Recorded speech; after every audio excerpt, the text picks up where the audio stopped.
Hey, Marieanne here, the Crochety Clogger. Today is Tuesday, November the 5th, 2024.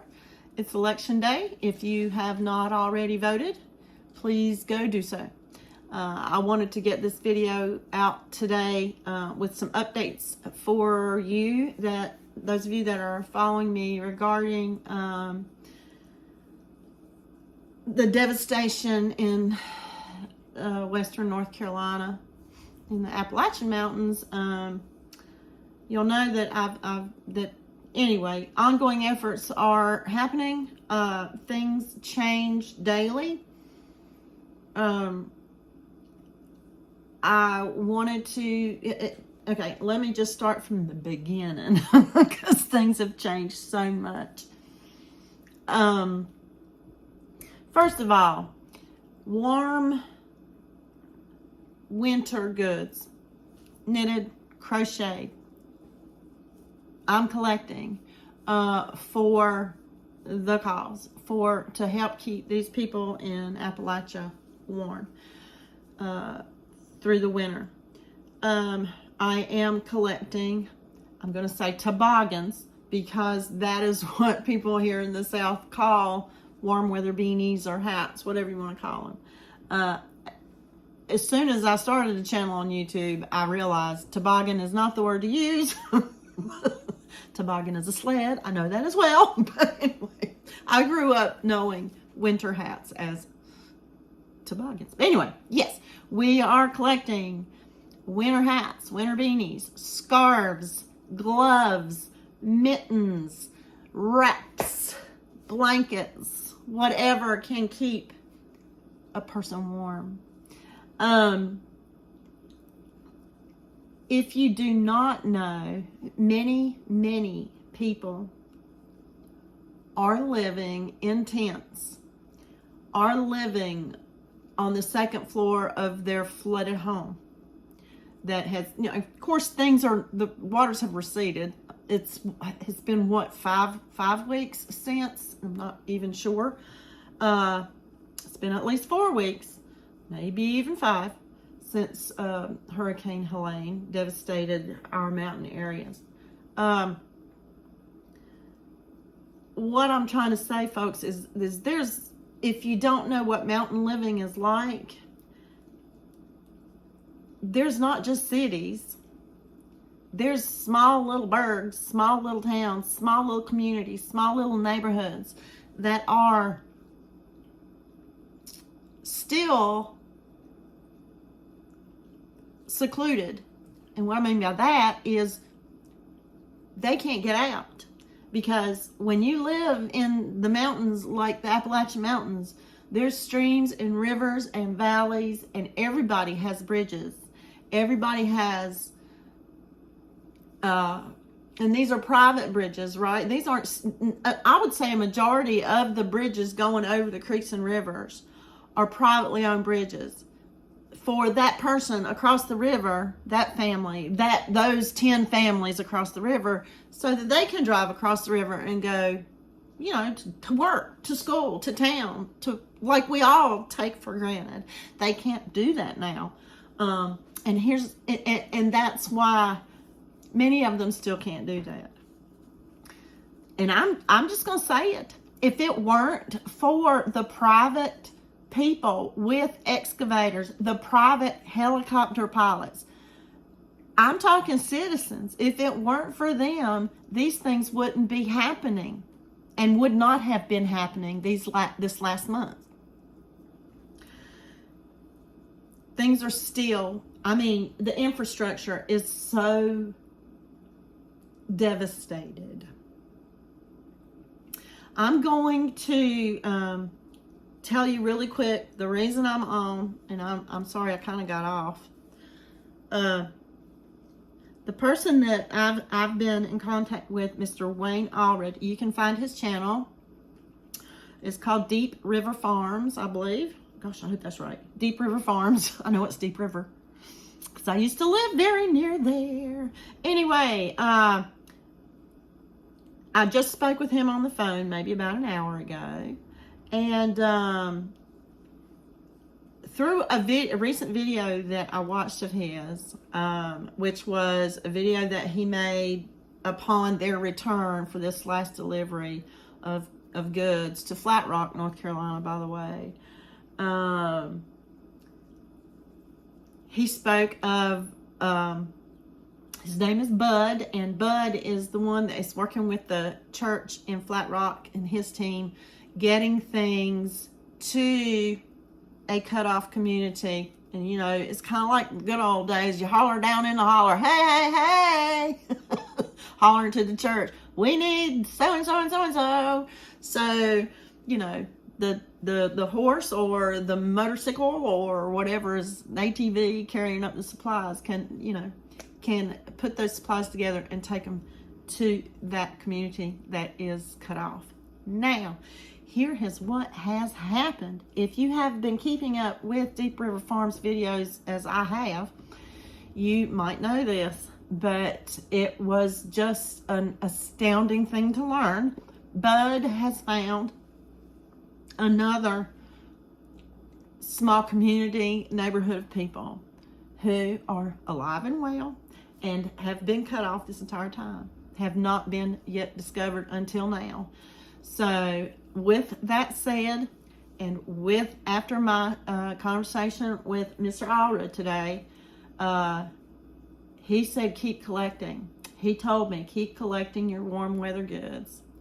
The church at Flat Rock is full at the moment, but I am confident that Mr. Albert also told me that they will be making another run up there. He's just not sure when. They haven't got it organized, but he will. So send it on, send it on, send it on. If you've got things ready made and ready to go, send it on. Send it on to me. Send it on to me. Okay? Okay. And I'll say one more time. Winter beanies, hats, scarves, gloves, blankets, wraps, shawls. I'm talking warm, something warm. Now, I will reiterate this. Please, please, launder your items. Please. Please understand that when you're living off generators, little portable buddy heaters, gas cooktop stoves, little camp stoves, washing clothes is a commodity. They don't have the energy to run washers and dryers, even if they do have a washer and dryer that might have survived. That is a commodity. So please, I ask you, launder your goods so that they're soft and snuggly and warm and clean. We all know that we can buy yarns that are softer than some other yarns. But you can tell a new thing that you've done. You can tell a new one, and there's nothing wrong with that. There's nothing wrong. But I just really, really wouldn't you prefer something soft and freshly laundered?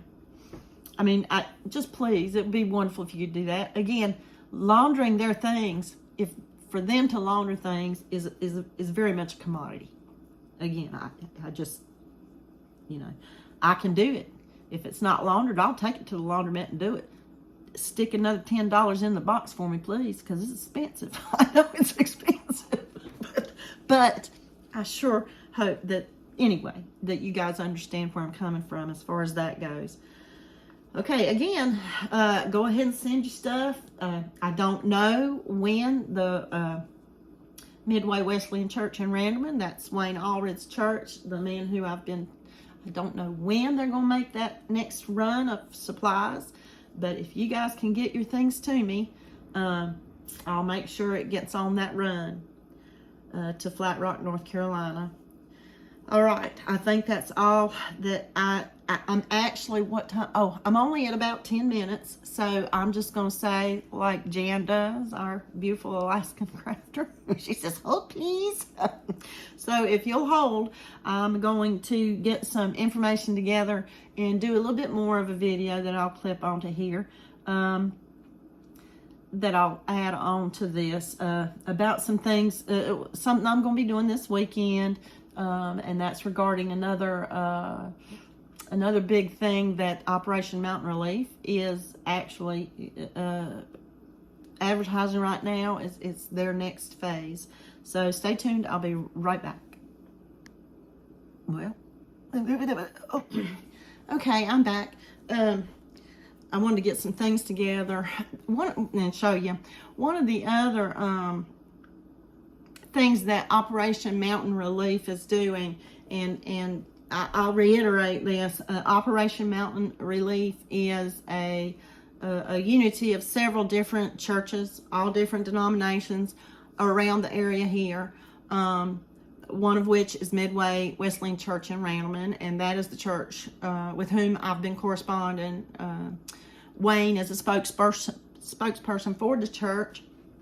But anyway, that's not too far from me.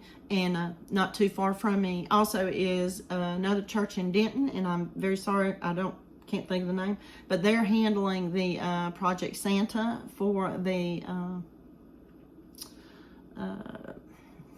Flat Rock, North Carolina area, and the church in Randleman, Midway Wesleyan, they're handling shipments of supplies to the Flat Rock area.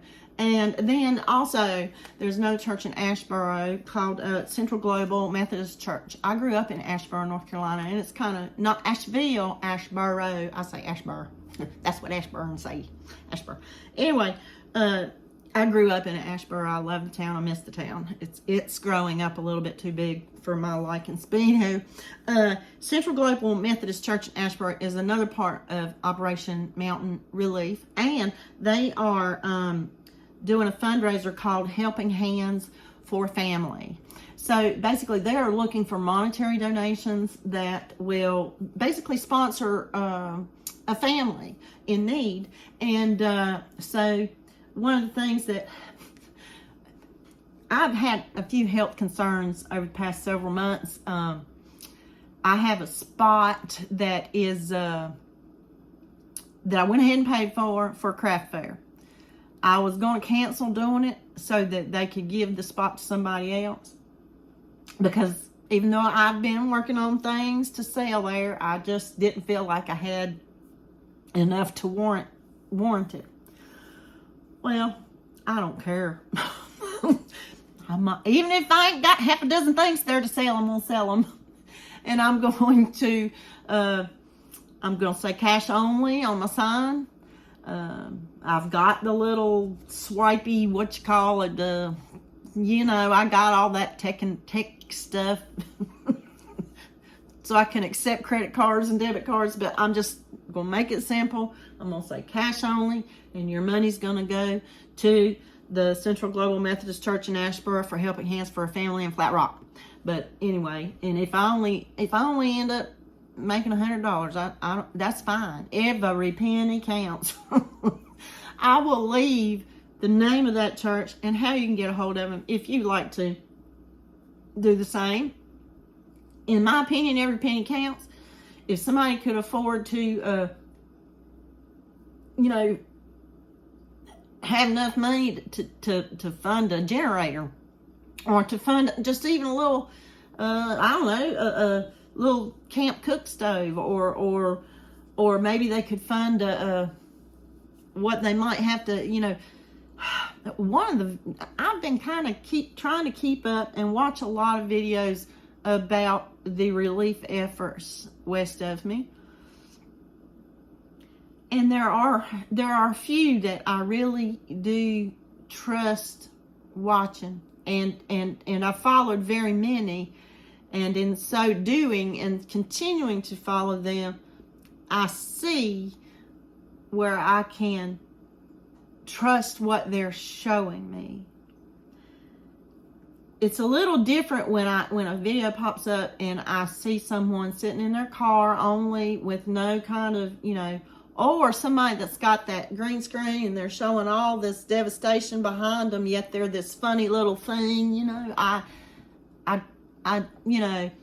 after a while, and especially when you're able to call somebody up on the phone and speak to them and know, oh yeah, they are. as I was telling somebody earlier, God is everywhere. God is everywhere all the time. And this might sound, I don't know how this is going to sound, but I'm going to say God is everywhere all the time, and He is especially here, and especially now for us all. Now, please don't take me the wrong way. You know, whatever you believe is good, because belief and faith is what keeps humanity going. And it matters not how, where. What matters is that it is there. Okay. And it's super duper important these days. I'm just feeling that more and more. So let me show you a few things that I made for the craft fair. And again, it's probably not going to be a lot. They provide a 6-foot table for you, so I don't think I'll have to take any of my other tables. But here's a few things I've made. I've really gotten into, and I haven't done any videos, but I have gotten so into the diamond painting. But not with diamond paintings. I just don't want big paintings. I want little things. So I've been making earrings. I've been making diamond painted earrings. I'm just showing you singles. So I'm hoping that maybe, and it's hard to pick up sparklies. I won't show all of them, but they are lightweight, quite lightweight. And I wish the sparklies would show up better for you. But yeah, so I've got several pair of earrings that I've done. I have found that I used kind of a less expensive sealer, but I have found, did a little research, and I have found that if anybody doesn't, the Minwax polyacrylic crystal clear top coat, clear gloss, that seems to be the nicest. It preserves the shine. It lets the shine through. I used a cheaper one, that came with some brushes that I bought, and it made things look a little dull. And then I'm also making these little handbags. These just little like side satchels, not very big. And of course these will expand longer, the handle. But these are fun to make too. This is what the back of it looks like. It's fabric. And the front of it, this is kind of feels like a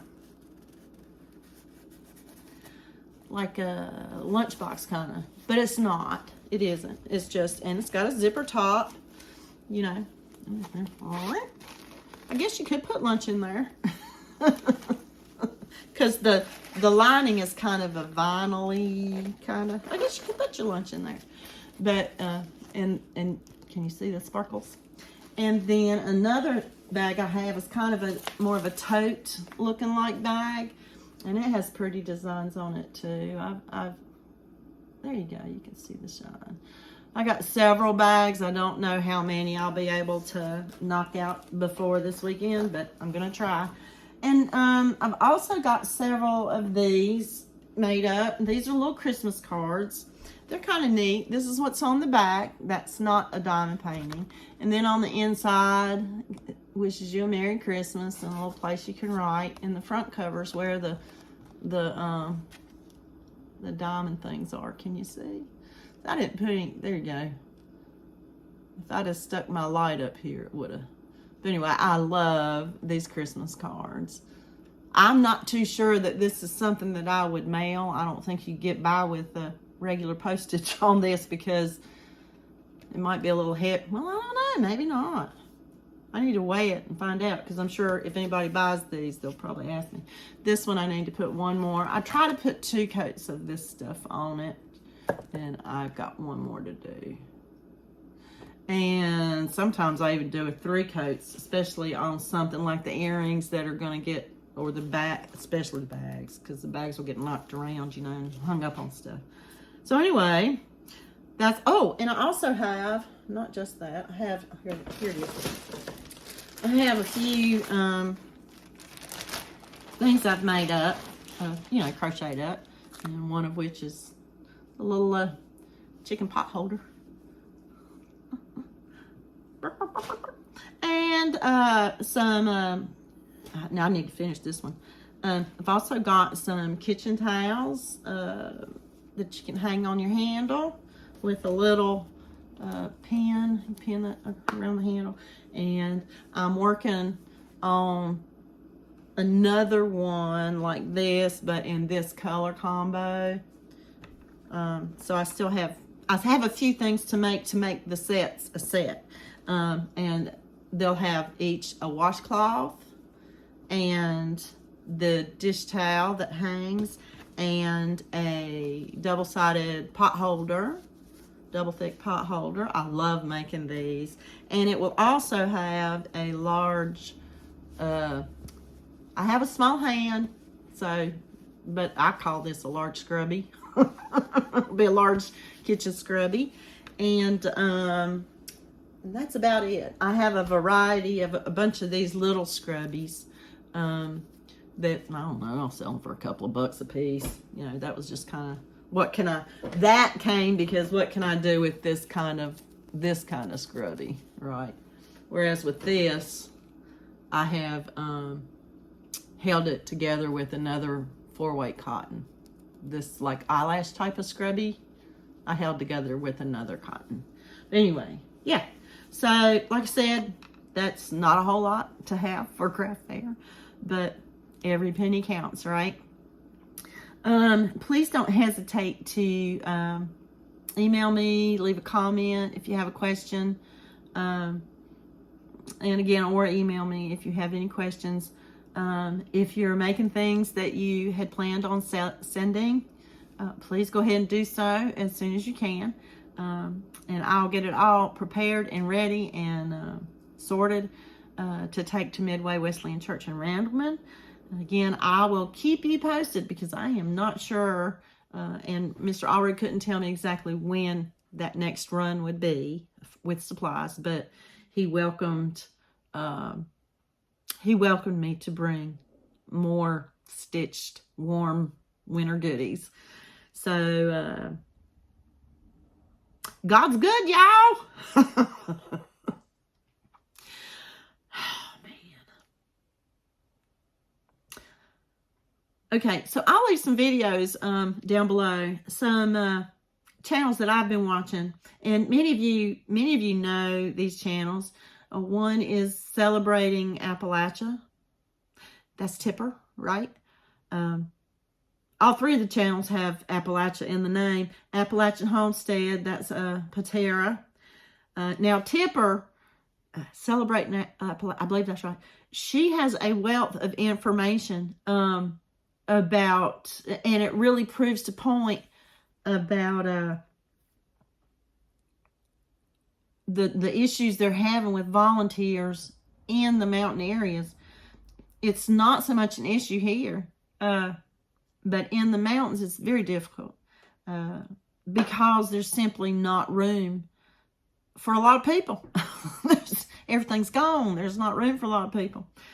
But another thing, I think, it just kind of shows how they're really searching for people, for volunteers. And I really wish that my physical body felt good enough to be able to help haul. I just can't do heavy loads. But again, I'm going to see what I can do to help out around here as well. But one of the things too that Tipper included was some videos linked in her video that actually discusses, and I have yet to watch, but it discusses the history of Western North Carolina and Appalachian area, the history of flooding in that area. And I think there's even old footage of 1916 flood, which is the last major flood of this nature in Western North Carolina in 1916. And there are some folks still in the area who saw that flood. And they survived 2 of them. But here's the thing. They ain't seen nothing like they've seen this one. Like they've seen Helene. So it is a devastating, it is, but you know, there, with everything bad comes good. And that's why I say I feel like God's everywhere, especially now. And so anyway, I will link a few things down below. And since I'm at 15 minutes, I'll stop now. Anyway, love you guys. Send it on. Send it on. Send it on. Send it on. Because pretty soon I'll probably have a deadline. But the sooner you can send it, the better. And thank you. And just know that my heart, I want to be trustworthy for you. I want to be a trusting agent for your things, because I understand how important it is when we make things, we make it from our heart. We make it with thought. And it's important for these things to go to somebody. I know how important that is. And I will do my best. Okay? And if you want, well, I'll just leave it there. I love you all. Go out and vote if you haven't. Thank you.